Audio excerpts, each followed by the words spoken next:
Hey guys, it's the Tyrant here, and I want to pose this question to you. What were your favorite new features in Halo 5 Guardians, and what would you like to see return in Halo 6?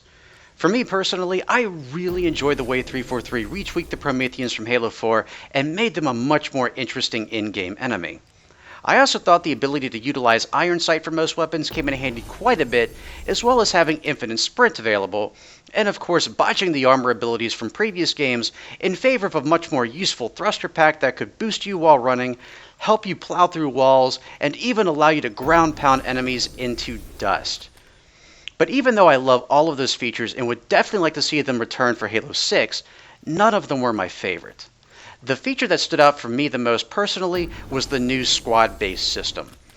With this system, you always had 3 other Spartans with you at all times, whether they be human or AI controlled, that served several different functions and changed the dynamics of the game itself.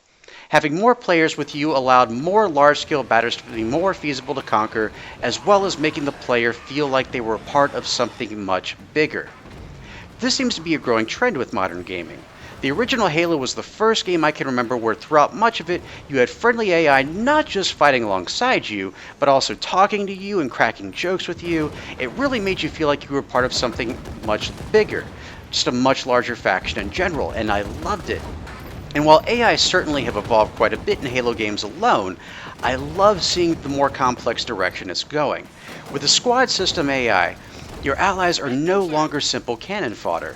You can strategically place them in certain areas, attack certain enemies, have them pick up certain weapons and drive certain vehicles, and they can even revive you as well as each other when too much damage has been taken. And we see this now becoming more common in video games. Gears of War 4 utilizes a similar system with revive-ready companions, and even Titanfall has the player heavily relying on his or her titular counterpart. I think Gears of War summed this trend up perfectly with the catchphrase, "Never fight alone," and personally, I couldn't agree more. So it stands to reason that since this became a major feature in Halo 5 Guardians, we'll most likely be seeing it again in Halo 6, or at least I would certainly hope so. I mean, sure, it does need a few tweaks.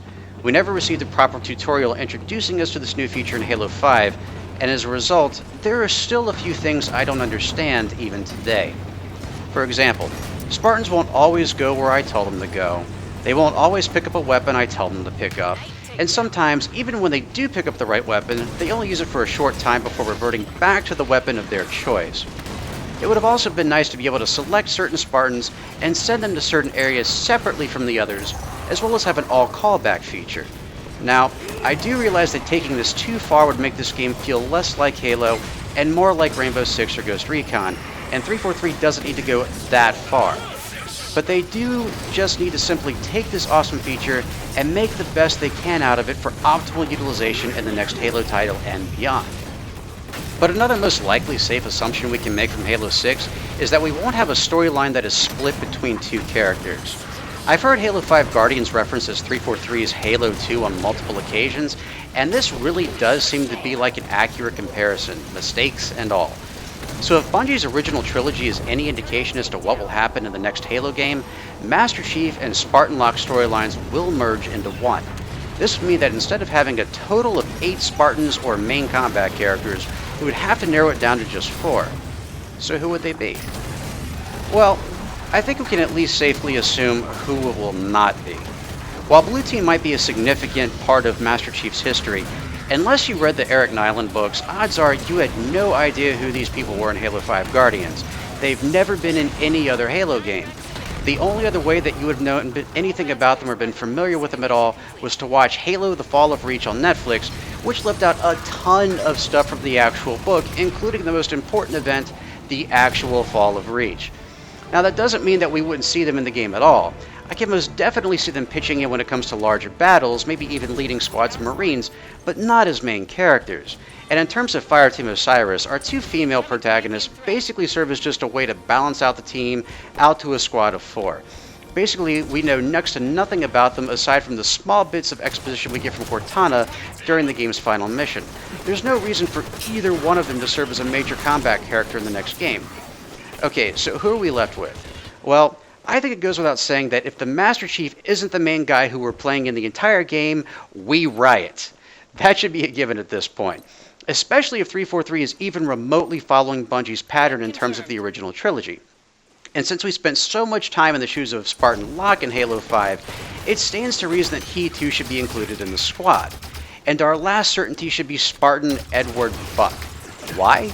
Because he's already been in 3 Halo games, he has the most dynamic personality of all other Spartans we have ever come across, and he serves best as the game's comic relief.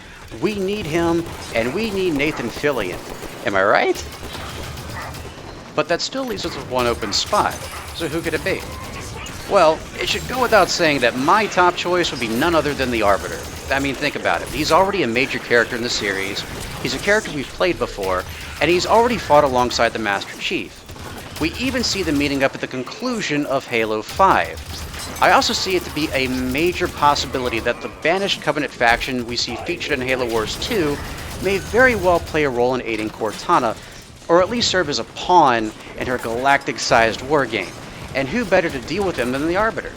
However, I can also see this being a reason for the Arbiter taking a back seat and serving as a similar role as Commander Thomas Lasky in terms of strictly drawing plans and commanding from the UNSC Infinity. I can also see a scenario where 343 only wants to utilize Spartans in their future squad in order to confuse players less. So who else could fill the void? Well, personally, my next choice on the list would be Spartan Sarah Palmer. She dons the same white armor I do, and, I've always thought that, tall women were the most beautiful creatures on the planet. Okay, personal reasons aside, she's been a main character so far in the 343 Reclaimer trilogy. She serves as Commander Lasky's right-hand Spartan, and she was the main protagonist leading the charge against Covenant Supreme Leader Jul Abdama in Spartan Ops, and we still have yet to fight alongside her on the battlefield. If our 4th player is going to be a Spartan, Sarah Palmer is way more than qualified. However, there is still one more person we haven't talked about yet, and that, of course, is an ODST and ONI operative Veronica Dare. I mean, think about it for a second. We haven't heard from her since Halo 3 ODST. We know she was an ONI favorite since her squad was dropped in New Mombasa. She was sent on a separate secret mission that even her own team didn't know about. And if Edward Buck qualified to become a Spartan, I think it stands to reason that Veronica Dare could fit in those boots without any problems at all whatsoever. It would also help to bring closure to a story in which we never really received one. So those are my top picks on who I think we'll be seeing as squad mates in the upcoming Halo title. So what do you think of my choices? Do you think that's what we'll be seeing in Halo 6?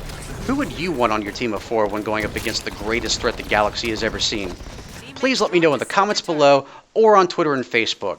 I'd also love it if you could share this video with your friends. Let's get this conversation going, because before too long, we're going to start seeing Halo 6 content drop, and like you, I want to make sure 343 is heading in the right direction. And if you want to know more about what I think of Halo in terms of when it was at its best, or when I think things started to fall to the wayside, and where I think things are going and where I hope they go, please be sure to check out my series Halo: The Rise and Fall. There's a link for you right in the description below. And before I go today, I wanted to let you all know that starting this week, I'll be spinning up my own Halo PC dedicated server so I can start having community play dates and just overall lots of fun with all of my dedicated supporters. We're starting out things simple with Capture the Flag on Blood Gulch. That way, if you don't have Halo PC yet and still aren't quite sure whether or not you're ready to spend $20, Blood Gulch is available to play on the free demo. So you don't have to spend any money, you can just jump right in. I'll have more info regarding the server name and additional details in the coming days. I'll be posting updates on Twitter, so if you aren't already following me there yet, now is an excellent time to start. Alright, well, I want to take a second to thank you guys so much for watching. I really do appreciate it. And don't forget to click that subscribe button for more video game related content every Monday, Wednesday, and Friday right here on MythicTyrant.com. And as always, I am the Tyrant, signing off.